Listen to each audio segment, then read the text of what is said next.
Hello everyone, I'm Korri Jackson, better known as the Therapist. If this is your first time here, I am so happy you came. And if you're returning, thank you so much for your continued support. So in this video, we are going to be talking about toners and demi-glazes and the differences between the two. So hopefully I can help you brush up on your skills or maybe teach you a little something. And since you're here, you may as well go ahead and click that like and subscribe.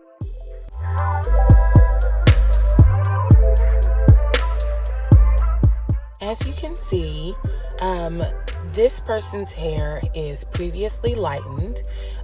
We do balayages on her, and in the course of about 6 to 8 weeks, she starts to show some brassiness and some orangey tones, which is very, very normal. So we do every few weeks, in between her lightening, she comes in and we do a demi-glaze. Now, the difference between a toner and a demi-glaze generally is that a demi-glaze is done on dry hair and it is processed for the full amount of time for a acid-based demi-permanent color. So that's usually anywhere between 20 to 25 minutes. A toner is done usually on wet hair, oftentimes in the shampoo bowl after a lightening service, and it is usually left on for just a few minutes, maybe 5 or 10, and then it is rinsed off. So that's the difference. You have to understand that when the hair needs more of the pigment to go into the cuticle, you don't want to do it on wet hair, as the water is going to dilute the actual color, and so you don't want that to happen. So if you really, really, really need to knock some brass, like in her hair, you want to do it in the chair on dry hair and let it process for the full amount of time.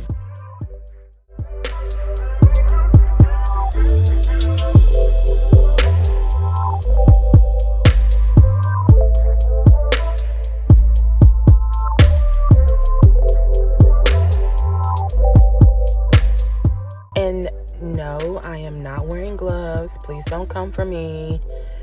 This is a demi-permanent color. It is also an acid-based color. It's PPD free and ammonia free.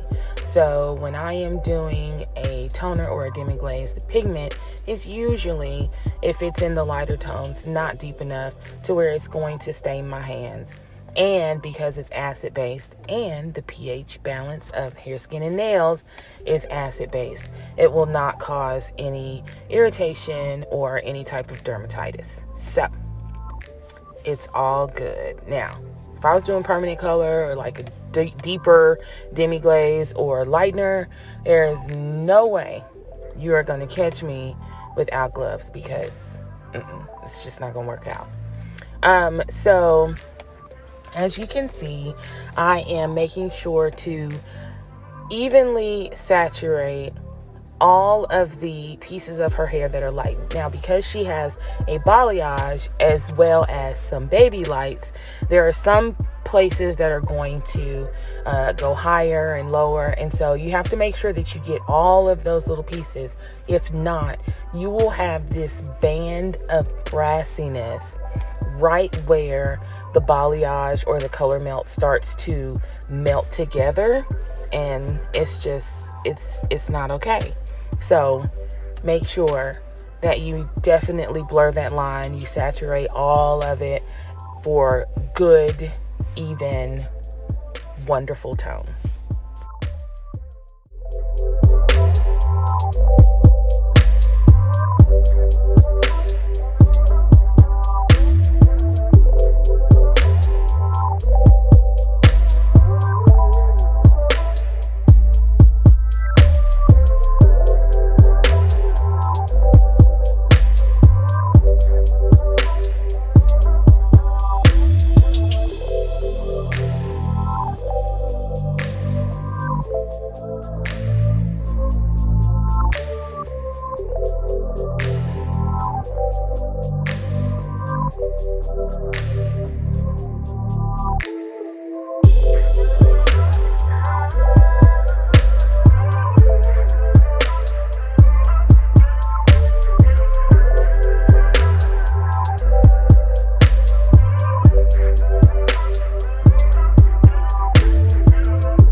Once I'm done applying all of the color, I like to take a brush and brush the color through. It's actually a brush made specifically for color, just to make sure of even saturation. So we've shampooed and conditioned, and now we are going to prep the hair for our haircut and styling.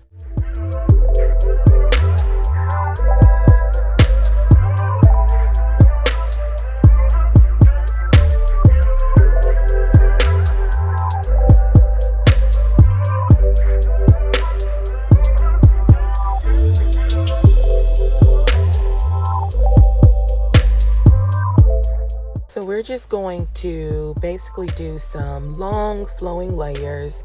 We're going to clean up the layers that she already has and add a little bit more because she does have very dense and heavy hair. So we want to put a little more layering in there so that it can, you know, just give a little bit more movement, and so it doesn't lay as heavily, you know, and lifeless. I'm going to actually put the angles up on the screen for you so that you can see how to achieve these long layered haircuts.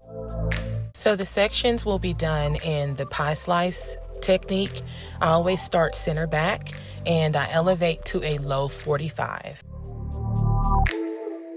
After we do that all around the head, we want to go back, center back, elevate to 90 degrees straight up, and then trim that off. And then we are going to elevate to a 45, a high 45, and trim that off. Then we're going to do a straight 90 and trim that off. And that is going to blend all of the layers together and just take out all of those little bulk pieces that are left behind. Remember, when we elevated to the 90 straight up, we created our guideline. Every time you make a new section, you want to take a piece of the section that was previously cut to go with the section that you are going to cut so that you can have that guideline to know where it is. And then you start the process over on each section and go to the high 90, the high 45, the 90 straight out.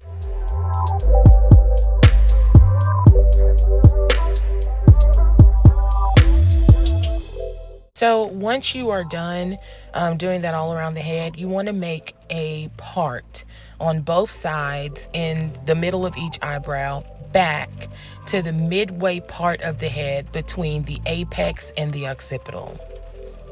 And then you want to comb that straight up to a high 90, and you want to trim off the excess pieces that are not supposed to be there.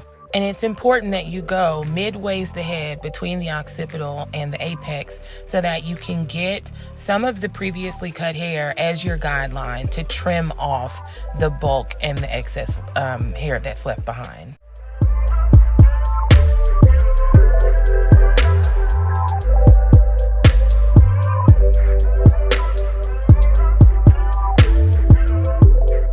Always remember to go back and check your work. Look for bulk, look for hair that has not been blended, anything that is not attached to something else, you need to cut it away. And then you can go through and just do some point cutting so that you don't have these weighty looking layers. We do not like lines. We don't like these shelf looking layers. So go through and do some point cutting and just diffuse where the layers lay into the others.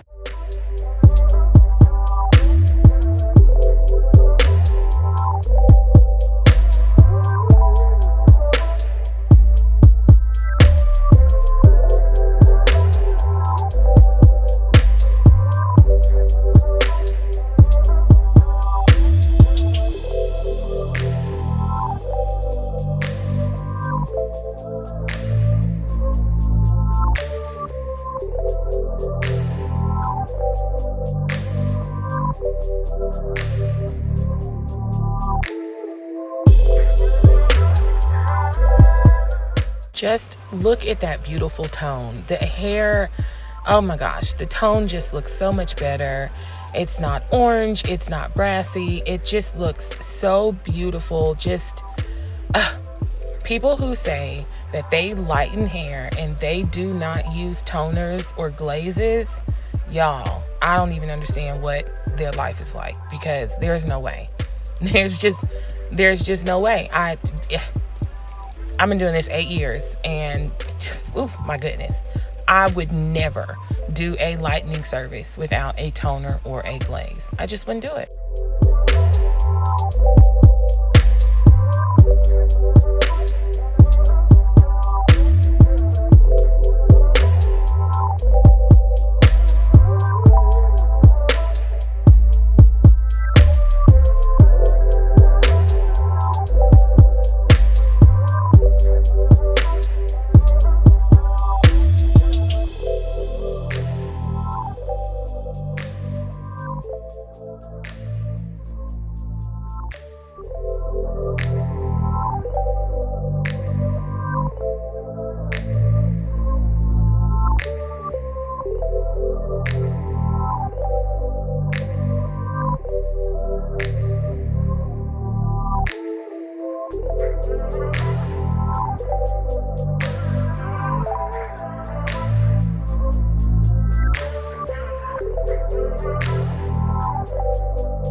Y'all, I am just always so blown away by the magic that is in just a tiny bit of pigment that is found in toners and glazes. It's just amazing.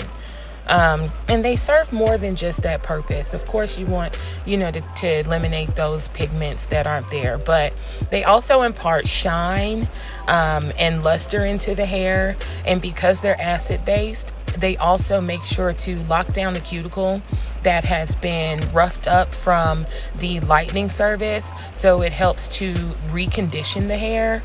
It's just, there's so many wonderful benefits to toners and glazes. And I mean, I feel like they're underutilized.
Well, that's it, guys. I am so grateful you all hung out with me through this instructional video.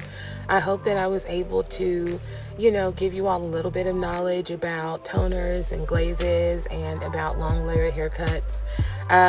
Do not forget to like the video, share the video, subscribe to the channel, hit that bell button so you get notifications when I upload, and y'all be safe out there. Bye.